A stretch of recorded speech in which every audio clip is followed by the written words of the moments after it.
வரும்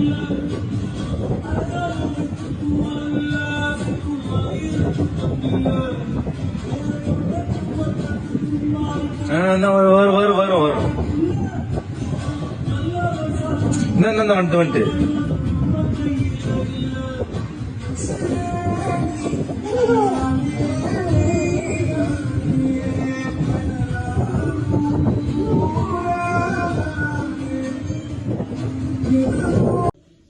நேத்து ராயன் படத்துல இருந்து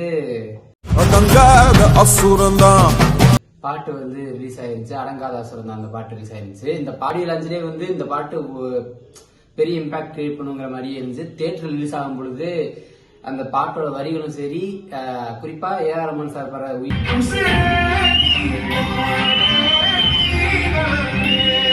அந்த வரி வரும்போது தியேட்டரே வந்து ரசிச்சிச்சு அப்படின்னு சொல்லணும். அந்த அளவுக்கு வந்து இசையால் நம்ம கட்டி போட்டிருக்காரு.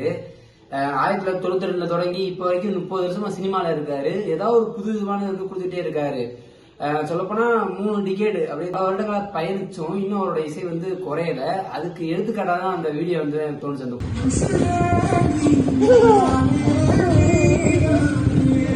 குழந்தை ரசிக்கிறது வந்து நம்ம ரசிக்கிற மாதிரியே தான் இருந்துச்சு.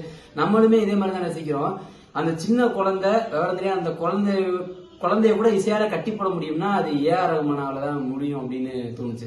அதான் இந்த வீடியோ உங்கள்கிட்ட ஷேர் பண்ணி விட்டேன். போனா இடையில வந்து ஏஆர் ரஹ்மான் வந்து ஒழுங்கா மியூசிக் போட மாட்டாரு, முன்ன மாதிரி அவரோட பாட்டுலாம் இல்ல அப்படின்னு சொல்லிட்டு இருந்தாங்க. ஆனா அந்த ராயன் படம் ரிலீஸ் ஆன அப்புறம் பெரிய பாயோட சம்பவம்டா அப்படின்னு சொல்லி சொன்னாங்க. என்னைக்குமே பெரிய பாய் தான்.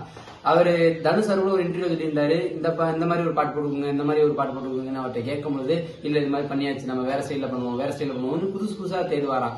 அதனாலதான் என்னமோ நம்மளுக்கு வந்து அவரோட பாடல்கள் எல்லாமே வந்து புதுசா அழகா தெளிவா சூப்பரா தெரியுது அப்படின்னு தோணுது.